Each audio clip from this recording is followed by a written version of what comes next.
अनय साहित्य क्लासेस के काव्य गुण की आज की कक्षा में आप लोगों का बहुत बहुत स्वागत है। अनय साहित्य क्लासेस में काव्य गुण मैं पढ़ा रही हूँ, आप लोगों को गुण पढ़ा रही हूँ, काव्य गुण पढ़ा रही हूँ। गुण में प्रकार मैं आपको पढ़ाने वाली हूँ आज। देखिए, काव्य गुणों के प्रकार में पिछली कक्षा में मैंने आपसे चर्चा किया था। भरत के अनुसार, दंडी के अनुसार, विश्वेश्वर पंडित के अनुसार, भोज के अनुसार, आदि आचार्यों के अनुसार कितनी संख्या होती है।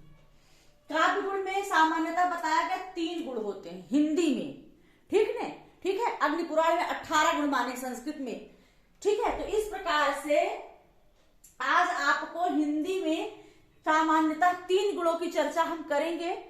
तो आइए देखते हैं, आचार्य शुक्ल ने गुणों को रसाश्रित माना। प्रश्न पूछा गया है कि गुणों को रसाश्रित किस विद्वान ने, आचार्य ने माना है। तो आचार्य रामचंद्र शुक्ल ने गुणों को रसाश्रित माना है, ठीक है। डॉक्टर श्याम सुंदर दास ने गुणों को शैली के अंतर्गत स्वीकार किया है।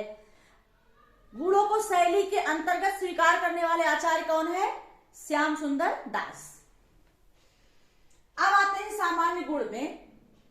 3 प्रकार मैंने बताया था आपको, माधुर्य गुण, ओज गुण और प्रसाद गुण।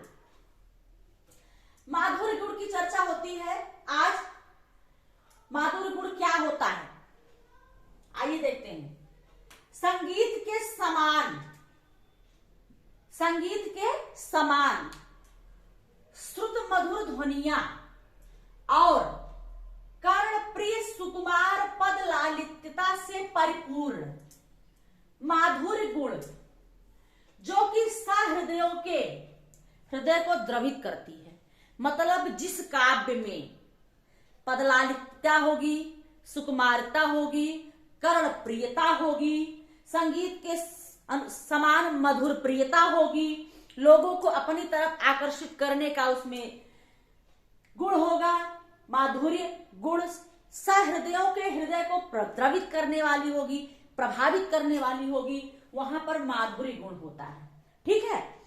इसमें जो है माधुर्य गुण में संगीत के समान मधुर ध्वनियां होंगी, पद सुकुमारता होगी, पद लालित्यता होगी और मधुर गुणों से परिपूर्ण सहृदयों के हृदय को द्रवित करने वाली होगी। पढ़ने के बाद हमारे अंदर एक पिघल में हमारा हृदय द्रवित हो जाए, पिघल जाए, एक अलग सा प्रभाव छाप छोड़ जाए। वहां पर क्या होगा? माधुर्य गुण होगा। जैसे कहते हैं कोई बोलता है, मीठी वाणी बोलता है, मधुर लगता है, और कोई बोल देता है तो बाड़ी में भले उसके जो है क्या कहते हैं वाक्यों में किसी प्रकार की कोई निगेटिविटी ना हो, लेकिन उसकी जबान ही इतने कर्कश हो कि वो हमें मधुरता नहीं लगेगी, अच्छी बातें भी वहां पर हमें कड़वी लगने लगती है। तो ये माधुर्य गुण की विशेषता होती है, वो सुकुमार पद और सहृदयों के हृदय को प्रभावित करने वाली, सुनने के बाद प्रिय वचन लगता है। तो इस प्रकार के जहां गुण होते हैं वहां पर माधुर्य गुण होता है। और यह गुण, माधुर्य गुण, करुण, शांत, श्रृंगार और हास्य रसों में पाया जाता है, रसों से युक्त होता है, काव्यों से, ठीक है। उदाहरण देखते हैं तो आपको पता चल गया माधुर्य गुण, जहां पर पद सुकुमारता, पद लालित्यता और संगीत के समान सुमधुर ध्वनिया, श्रुत मधुर ध्वनि, मतलब उसे ध्वनि को सुनने के बाद अच्छा लगता है, मन में जो है एक प्रकार के भाव पैदा होते हैं, वो क्या होते हैं? माधुर्य गुण। ये शांत, श्रृंगार, करुण, हास्य रसों में पाया जाता है। जैसे उदाहरण, हे खग मृग हे मधुकर श्रेणी, तुम देखी सीता मृग नैनी।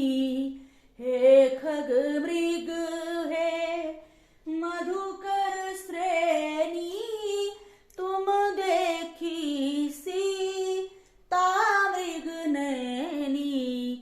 तो आपको सुनने में कैसा लगा ये काव्य? ये हमें हृदय को पिघला देने वाला, मधुर कर देने वाला। यहाँ श्रृंगार का वियोग पक्ष है, जब रामचंद्र जो है सीता जी को बन बन जंगल जंगल ढूंढ रहे थे, उस समय की चर्चा है यहाँ पर। आगे, मणि खोए भुजंग सी जननी, फनसा फटक रही थी शीस, अंधी आज बनाकर मुझको किया न्याय तुमने जगदीश। यहाँ पर मणि खोए भुजंग सी जननी, जिस प्रकार से भुजंग अपने मणि को खोता है, उसके बाद सर पटकता है, बार बार परेशान होता है, उसी प्रकार से यहाँ श्रवण कुमार को जब दशरथ ने तीर मार दिया है, क्योंकि श्रवण कुमार के माता और पिता दोनों अंधे थे, तो उनके अंधे में एकमात्र सहारा कौन था? उनका बेटा श्रवण कुमार था।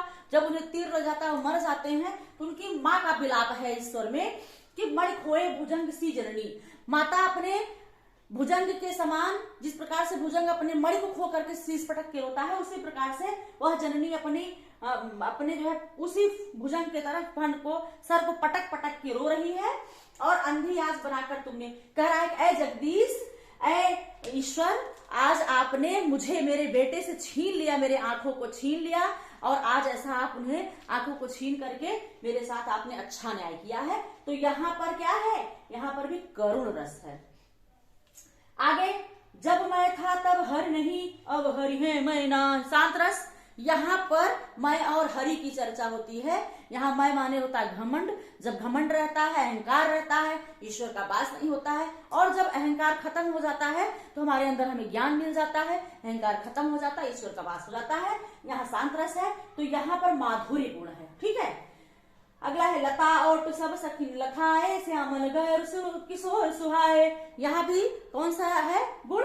माधुर्य गुण है, यहाँ श्रृंगार रस है। तो ऐसी स्थिति में ये माधुर्य गुण का उदाहरण है। तो जहां पर आपको प्रश्न पूछता है, इस प्रकार से काव्य पंक्तियां देने के बाद वो प्रश्न पूछता है कि इसमें कौन सा गुण है, तो आपको पकड़ने के लिए ट्रिक है कि जहां श्रृंगार रस से परिपूर्ण वाक्य होगा, जहां पर करुण रस से परिपूर्ण वाक्य होगा, जहां पर शांत रस से परिपूर्ण वाक्य होगा, जहां पर हास्य रस से परिपूर्ण वाक्य होगा, वहां पर माधुर्य गुण होगा। तो माधुर्य गुण ये जो है बहुत ही सुमधुर, सुसंगीत प्रिय लोगों को लगता है, वहां पर माधुर्यता होती है, पद सुकुमारता होती है, पद लालित्यता होती है, और सुनने में प्रिय होते हैं, वहां पर माधुर्य गुण होता है। तो काव्य गुण के पहले प्रकार आज हमने आपको इस कक्षा में पढ़ाया, माधुर्य गुण। अगली कक्षा में गुण के अन्य प्रकारों के साथ मैं आपसे मिलूंगी। आज की कक्षा में इतना ही। आप लोगों से निवेदन है कि चैनल से जुड़े रहें और हमारे चैनल को सपोर्ट करें। धन्यवाद।